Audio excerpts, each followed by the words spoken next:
Hello. तो गुरु महीना लोग के सब प्रणाम है। एक छोटा सा चर्चा सुनाने जा रही हूँ, आप लोग सुने और चर्चा के आनंद ले। तो चर्चा का बोल क्या है? गजब कई दिहला ये भोला, गजब कई दिहला ये भोला, हाथवा में पानी के कंगना, गजब कई दिहला ये भोला, गजब कई दिहला ये भोला, गजब कई हाथवा में पानी के कंगना, हाथवा में पानी के कंगना, गजब कई दिहला ये भोला।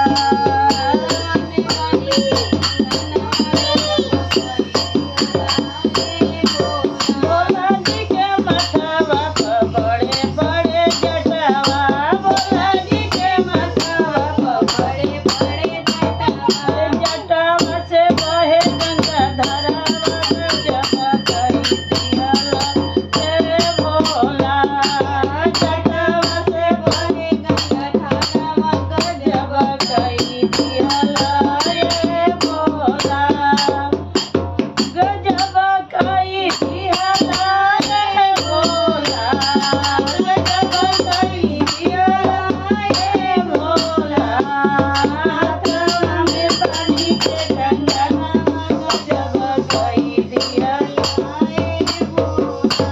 भोला जी के लीला पर चंदन चंदनमा, भोला जी के लीला पर चंदन चंदनमा, भोला जी के लीला पर चंदन चंदनमा, भोला जी के लीला पर चंदन चंदनमा।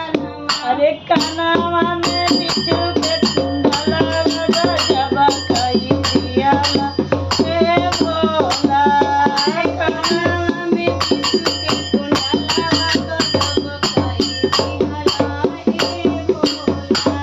भोला जी के गलवा में सरफ के मालावा, भोला जी के गलवा में सरफ के मालावा, भोला जी के गलवा में सरफ के मालावा, भोला जी के गलवा में सरफ के मालावा। गाँव में तेरा खुद मरुआ, गजब कई दिहला ये भोला, हाथवा में त्रिशूल मुड़ा, गजब कई दिहला ये भोला। गाँव में तेरा खुद मरुआ, गजब कई दिहला ये भोला, गजब कई दिहला ये भोला, गजब कई दिहला ये भोला, हाथवा में पानी के कंगना, गजब कई दिहला ये भोला।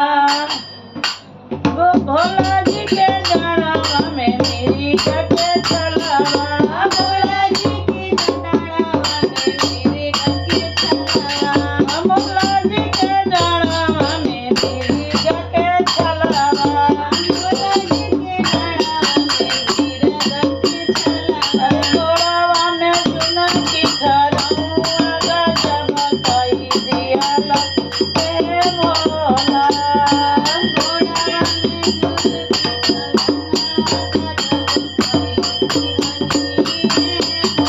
हमारा हरिंदर भैया तीन सूत्रा दिहले, नीलम दीदी मिया न बतावली, गजब कई दिहले ये गुरु, नीलम दीदी मिया न बताई, गजब कई दिहले ये गुरु। हमारा हरिंदर भैया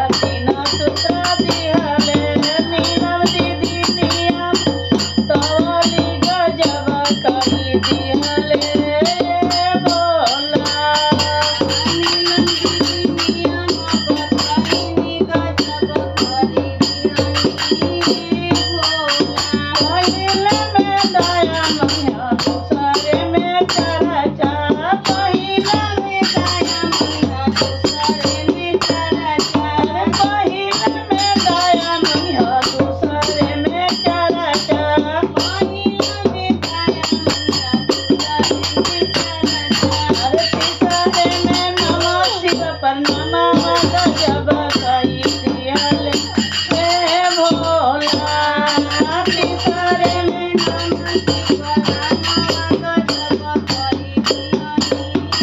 गजब कई दिहले हे भोला गजब कई दिहले हे भोला हाथवा में बानी के कंगनवा गजब दिहले हे भोला हाथवा में बानी के कंगनवा गजब कई दिहले हे भोला।